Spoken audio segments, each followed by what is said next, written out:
ஏரலில் வெள்ள பாதிப்புகளை பைக்கில் சென்று திமுக துணை பொதுச் செயலாளர் கனிமொழி எம்பி ஆய்வு செய்து வருவதாக தகவல் வெளியாகி இருக்கிறது. அந்த காட்சிகளையும் பார்த்து வருகிறோம். ஏரலில் பாதிப்புகளை அறிய பைக்கில் சென்று ஆய்வு செய்தார் கனிமொழி எம்பி என்று தகவல் வெளியாக இருக்கிறது. அந்த காட்சிகளை பார்த்து வருகிறோம். விவரங்களை தருவதற்காக இணைகிறார் ஜெபர்சன். வணக்கம். விவரங்கள். ஆசினி, மிகவும் பாதிக்கப்பட்ட பகுதி ஏரல் பகுதி. இந்த பகுதியில தற்போது தூத்துக்குடி எம்பி நேரடியாக ஆய்வுகளை மேற்கொள்ளக்கூடிய காட்சிகளை நாம் பார்க்கிறோம். இந்த ஏரல் பகுதிக்கு உள்ளே செல்வதற்கான பாலம் உள்ளிட்ட சாலைகள் சேதமடைந்து உள்ளே செல்ல முடியாத ஒரு சூழல் உருவாகி இருக்கிறது. 4 சக்கர வாகனங்கள் எல்லாம் எடுத்து செல்வதற்கு வாய்ப்பே இல்லை.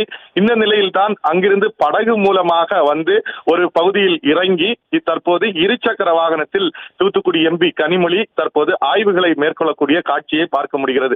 இந்த பகுதியில் எந்த அளவுக்கு பாதிப்பு ஏற்பட்டிருக்கிறது என்பதை அவர் நேரடியாக பார்க்கக்கூடிய காட்சியை தான் நாம் பார்த்து கொண்டிருக்கிறோம். 2 சக்கர வாகனங்கள் செல்லக்கூடிய சாலைகள் கூட அடித்து செல்லப்பட்டிருக்கக்கூடிய இடங்களிலேயும் அந்த பகுதியில் தெரு தெருவாக சென்று அந்த மக்களிடம் என்ன நடந்திருக்கிறது, எந்த அளவுக்கு பாதிப்பு இருக்கிறது என்பதை அங்கு காட்சிப்படுத்தி உடனடியாக நிவாரண உதவிகளை செய்வதற்காக இந்த பகுதிக்கு வருகை தந்திருக்கிறார். அங்கு வரக்கூடிய பாதை எல்லாம் வீடுகள் இடிந்து போயிருக்கின்றன.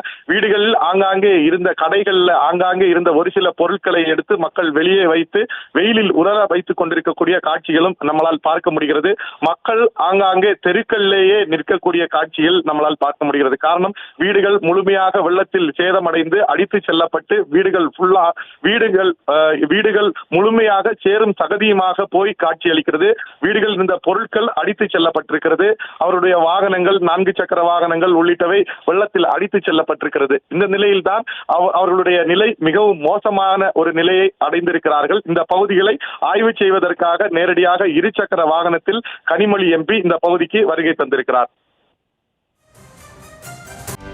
செய்திகளை உடனுக்குடனும் துல்லியமாகவும் தெரிந்து கொள்ள சப்ஸ்கிரைப் பண்ணுங்க.